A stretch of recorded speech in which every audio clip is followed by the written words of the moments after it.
Dear student, আশা করি তোমরা সবাই ভালো আছো। অন্বেষা একাডেমি ইউটিউব চ্যানেল থেকে আমি আশিস আর সবাইকে আন্তরিকভাবে শুভেচ্ছা ও অভিনন্দন জানিয়ে শুরু করছি আমাদের আজকের ক্লাস। আমাদের আজকের ক্লাস সপ্তম শ্রেণীর গণিত 1.1-এর 2 নম্বর অঙ্ক। তো 2 নম্বর অঙ্কে আছে ভাগ প্রক্রিয়ার সাহায্যে বর্গমূল নির্ণয়। তো দেখো, ভাগ প্রক্রিয়ার সাহায্যে বর্গমূল নির্ণয়, এখানে 4টা অঙ্ক আছে, ক, খ, গ, ঘ। তো এই প্রক্রিয়াটা, ভাগ প্রক্রিয়া কিভাবে করে তার অনেকগুলো বেসিক আলোচনা আছে। আসলে ভিডিওর লেন্থ অনেক বড় হয়ে যাবে, তাই আমরা প্রথম যে বেসিক নিয়মটা সেটাই আমরা লিখলাম, আর বাকিগুলো আমি যখন অঙ্ক করব তখন স্টেপ বাই স্টেপ বুঝিয়ে দেব। তাই দেখো, প্রথমে আছে আমাদের প্রথম বেসিকে যে কাজটা করতে হবে, সংখ্যাটির ডান পাশে খাড়া দাগ দিয়ে ডান দিক থেকে দুটি অঙ্ক নিয়ে জোড়া বাঁধতে হবে।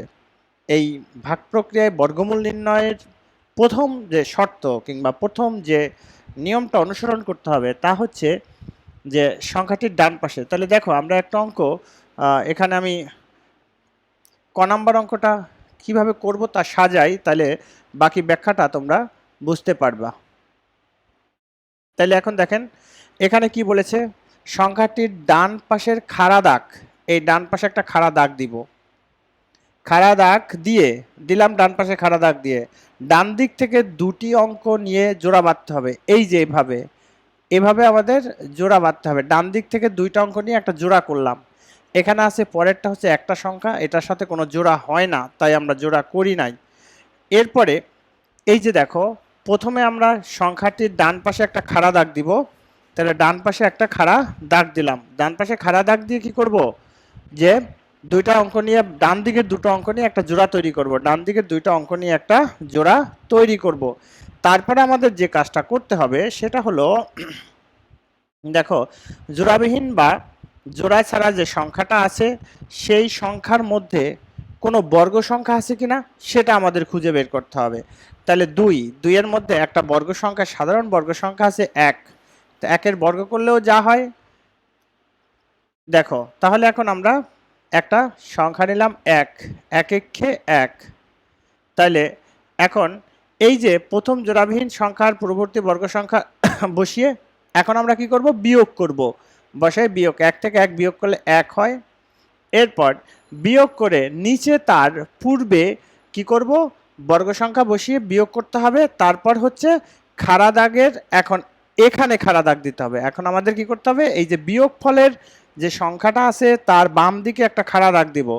বাম দিকে খাড়া দাগ দিয়ে এখন আমরা কি করব, যে এখন এই যে এখানে যে আমরা প্রথম যে বর্গ সংখ্যাটা পাইছি, বিয়োগফলের ডান দিকে জোড়া তৈরি করব। এখন এখানে যে সংখ্যাটা পাইছি এটার ডবল করব, অর্থাৎ এই সংখ্যাটাকে 2 দিয়ে গুণ করবা। এখানে 2 দিয়ে গুণ করলাম। এখন লক্ষ্য করতে হবে যে 2 দিয়ে গুণ করার পরে কি হয়েছে, 2 দিয়ে গুণ করার পরে এখানে যে বিয়োগফল আছে, বিয়োগফলটা কিন্তু 2 থেকে ছোট, বিয়োগফলটা হচ্ছে 2 থেকে ছোট। তাহলে এখন 2 থেকে যেহেতু ছোট, তাহলে অবশ্যই এই যে জোড়াটা আছে এই জোড়া সংখ্যাটা এখানে নিয়ে আসতে হবে। তাহলে এই জোড়া সংখ্যাটা আমরা এখন এখানে নিয়ে আসব। তাহলে এখানে দিব 2, 5, জোড়া সংখ্যা আনলাম।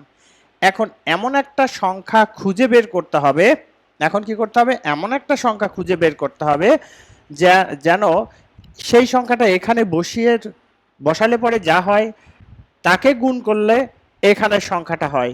তাহলে এখন দেখেন যে এখানে আছে 2, এখানে একটা সংখ্যা যদি 5 নেই, এখন এই 5-এর সাথে যা এখানে নেবা তাই দিয়ে গুণ করবা। তাহলে গুণ করলে কত হয়, 5 5 25, 5 দুগুণে 10 আর 2 12। তাহলে কত হয়, 125 হয় না, 125 হয়। তাহলে এখানে আমরা নিব 5, এখানে নিব 5। তাহলে এই 5 এখানেও বসাবো। তাহলে এখন কত হয়, 5 5 25, 5 দুগুণে 10 আর 2 12। এখন এটার সাথে এটার গুণ করলে যা হবে সেই গুণফলটা বসাও। এখন আবার বিয়োগ করব, বিয়োগ করলে কত থাকে, 0, বিয়োগ করলে থাকে 0। তাহলে এখন লিখব 2 2 5 এর বর্গমূল, এর বর্গমূল 2 2 5 সমান সমান কত, এই যে এখানে যা আছে তাই, এই হচ্ছে 15, এটার বর্গমূল হচ্ছে 15।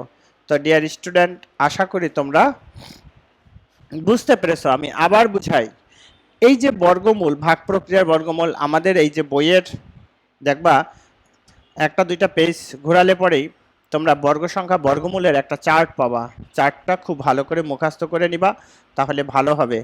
তাহলে এখন দেখেন যে প্রথমে আমরা কি করব, যে সংখ্যাটার বর্গমূল করতে হবে ওই সংখ্যাটা এখানে লিখব, তারপরে ডান পাশে একটা খাড়া দাগ দিব, দেওয়ার পরে প্রথম দুইটা সংখ্যা নিয়ে ডান দিকের দুইটা সংখ্যা নিয়ে একটা জোড়া তৈরি করলাম। পরে আছে 2, দেখো যদি 2 থাকে তাহলে এখানে আর জোড়া লাগবে না, কারণ এখানে তো আমার আর কোনো সংখ্যা নাই, একটা মাত্র সংখ্যা আছে। তাহলে এখন এই 2 এর মধ্যে এমন একটা সংখ্যা খুঁজে বের করতে হবে যা বর্গ সংখ্যা, যেমন 2 এর বর্গ 4, এই জন্য আমরা 2 নিতে পারবো না, আর 1 এর বর্গ করলে 1 হয়, যেহেতু 2 এর কম হয় তাই আমরা 1 নিব। 1 নেওয়ার পরে এখানে বিয়োগ করলে 1 থাকে।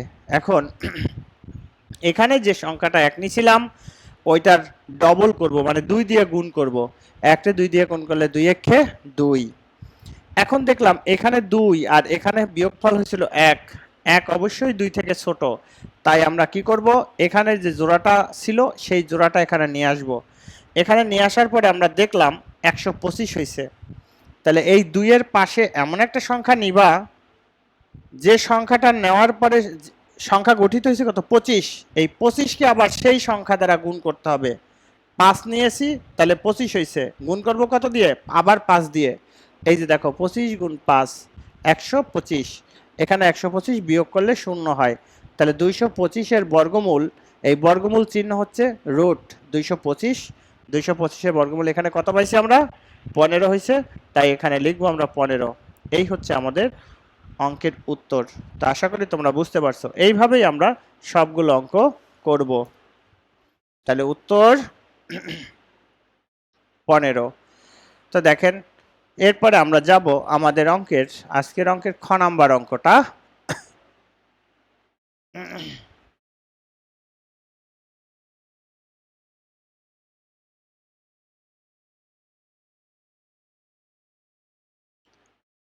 খ নাম্বার 961, ডান দিকে একটা খাড়া দাগ দিব, ডান দিকের দুইটা সংখ্যা দাও জোড়া হইল। এখন 9, 9 এর ভিতরে বর্গ সংখ্যা কত, 3 3 9, মানে বর্গ সংখ্যা হচ্ছে 3 3 9। এখন এখানে 3 3 9 হইল, এখানে বিয়োগফল 0 থাকে, বিয়োগফল থাকে কি 0, আমরা 0 লিখব না। এখন এই 61 এখানে নিয়ে আসো জোড়া। এখন কি করবা, এই 3 এর ডবল করো, 3 দুগুণে 6। এখানে এখন এমন একটা সংখ্যা দিবা যে সংখ্যা দিয়ে গুণ করলে এটা হয়, 1 দাও, এখানেও 1 দাও, এখানেও 1 দাও, তার মানে 61 কে 61, এই 0। তাহলে লিখবা যে 961 এর বর্গমূল সমান সমান 961, আর এটা কত হবে 31। এই হচ্ছে আমাদের অঙ্ক। তা আশা করি আপনারা বুঝতে পেরেছেন, উত্তর 31, উত্তর হচ্ছে 31। তো এরপরে আমরা যাব কিন্তু আমাদের আজকের লেকচারের গ নাম্বার অঙ্কে। তো দেখো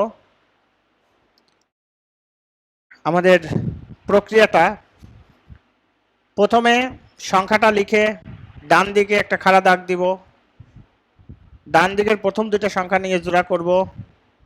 আছে 9, 9 এর মধ্যে কোনো বর্গ সংখ্যা থাকলে সেটা আগে খুঁজে বের করব। 3 3 9, 2 দোকানে 4 কম হয়ে যায়, 3 3 9, যেহেতু 3 3 9 করলে 9 সমান হয় সেহেতু আমরা 9 নিতে পারবো, তাহলে নিলাম।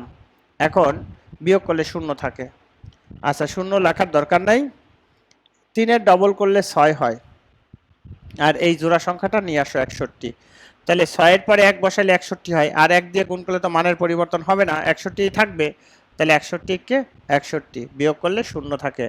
961 এর বর্গমূল √961 31, এই হচ্ছে আমাদের উত্তর। তো ডিয়ার স্টুডেন্ট, আশা করি তোমরা অঙ্কটা বুঝতে পেরেছো। এরপরে আমরা যাব আমাদের আজকের লেকচারের গ নাম্বার অঙ্কে।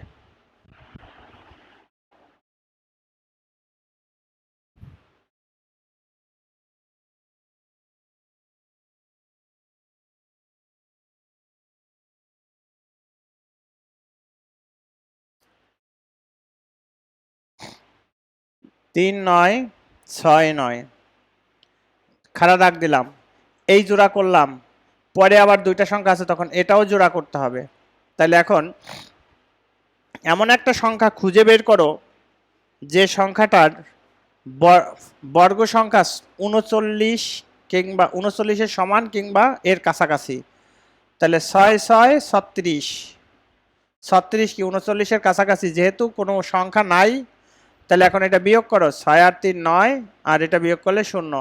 এখন এভাবে খাড়া একটা দাগ দেবা, এটা ডবল করো, 6 দুগুণে 12, 3 থেকে 12 বড়, তাই পরবর্তী জোড়া সংখ্যাটা নিয়ে আসো। এখন এমন একটা সংখ্যা এখানে খুঁজে বের করো যে এখানে দিলে পরে ওইটা দিয়ে গুণ করলে ওই রাশিটা হয়। যদি আমি 3 দেই তাহলে দেখো এই 12-র পরে 3 বসাইলে সংখ্যাটা হয় 123, এটার সাথে আবার যে সংখ্যাটা বসাইছিলাম তাই দিয়ে গুণ, 3 দিয়ে আবার গুণ করো, তাহলে কত হয় 3 3 9, 3 দুগুণে 6, 3 একে 3, কত হলো 369। তাহলে এখানে 3 দাও, এখানেও 3 দাও, 3 3 9, এই গুণফলটা এখানে বসাই দিবা। তো এই হচ্ছে আমাদের বিয়োগফল 0। তাহলে দেখো যে এইভাবে এখানে 12 ছিল, এর পাশে আমরা 3 বসাবো, তারপরে গুণফল যা হবে তাই এখানে বসিয়ে দেবো, ওই 3টা আবার ওখানেও দিব। তাহলে নির্ণেয় বর্গমূল বা 3 9 6 9 এর বর্গমূল 3 9 6 9 সমান সমান কত 63, এটা এই হলো উত্তর। তো এই যে বর্গমূলগুলো, এগুলো খুব ভালো করে শিখে রাখবেন, কারণ এগুলো সব সময়ই লাগে। এরপরে আমরা করব, দেখো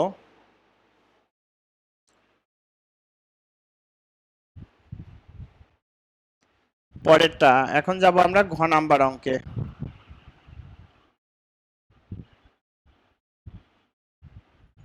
তো ডিয়ার স্টুডেন্ট, আশা করি বুঝতে পেরেছো। দেখো এখন ঘ নাম্বার অঙ্কটা কিভাবে করব।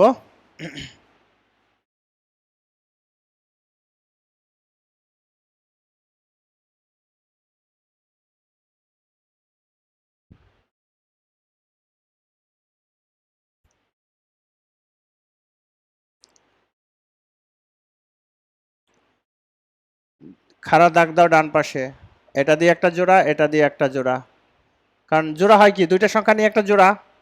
তাহলে এই একের মধ্যে বর্গ সংখ্যা কত 1, 1 কে 1, তাহলে এখন থাকে কি 0 4, একের ডবল করো, একের ডবল করলে 2 হয়।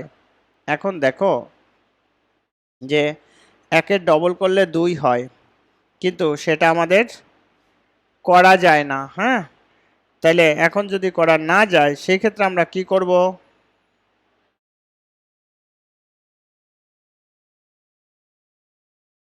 আমরা এখন এখানে এই যে 0 4, 0 4-এর ভিতরে যায় না, তাহলে এখানে একটা 0 দাও, 10 দুগুণে 20, আর এখানে লেখো 0 4, 0 4 লিখে এখন এখানে থাকে কত 4, এখানে থাকবে 4, আর এই জোড়া 0 নিয়ে আসো, 0 4 নিয়ে আসবা। এখন এটা ডবল করো, এটা ডবল করলে কত হয় 20, এখন এইখানে কত দেওয়া 2 দাও, আর এই 2 এখানে দাও। এখন যদি 2 দোকানে 4 0, 2 দোকানে 4। এখন তোমাদের মনে একটা প্রশ্ন জাগতে পারে যে স্যার এই যে এখানে 0 4 এর পরে আপনি এখানে 20 লেখছেন কেন, এখানে 20 লেখছেন কেন।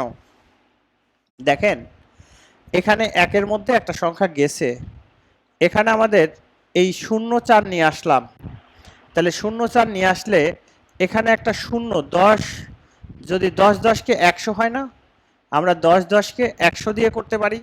তাহলে যেহেতু আমাদের নিয়মে নাই যে জোড়া জোড়া করছি, একের বাইরে যেতে পারবো না, একের বাইরে আমরা যেতে পারবো না, এই জন্য 1 1 কে 1 একবার নিয়ে 0 4 দিছি, কিন্তু এখানে দেখাইছি 10-এর কথাই, এই 0 4, এখন এখানে 4 নিয়ে আসো, বিয়োগ করলে 4 0 4, তাহলে এখন এই 10 দুগুণে 20 আর 2 দাও।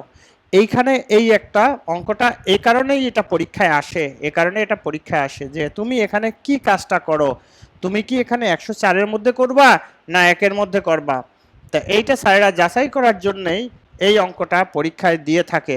তো ডিয়ার স্টুডেন্ট, আপনারা খুব সতর্কভাবে এই অঙ্কটা করবেন, কারণ এটা পরীক্ষায় আপনাদের মেধা যাচাই করার জন্য পরীক্ষায় দিয়ে থাকে। কারণ যে এখানে একটু তো পেঁচানো একটা কথা আছে, পেঁচানো কথা, সেটা আপনারা এভাবে করে দিয়ে আসবেন। আশা করি আপনারা বুঝতে পেরেছেন। তো দেখেন, এখন আমরা লিখব 0,404 এর বর্গমূল, বর্গমূল 1,0404 সমান সমান কত? 102। উত্তর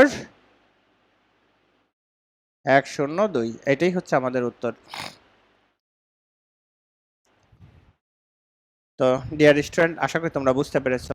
যদি আমাদের এই চ্যানেলের ক্লাসগুলো ভালো লাগে তাহলে অবশ্যই সাবস্ক্রাইব করে সাথে থাকবা, লাইক কমেন্ট শেয়ার করে অন্তত আমাদের এই কাজটা করার জন্য যে একটা এনার্জি দরকার, সেই এনার্জিটাই হচ্ছে তোমাদের লাইক কমেন্ট এবং শেয়ার।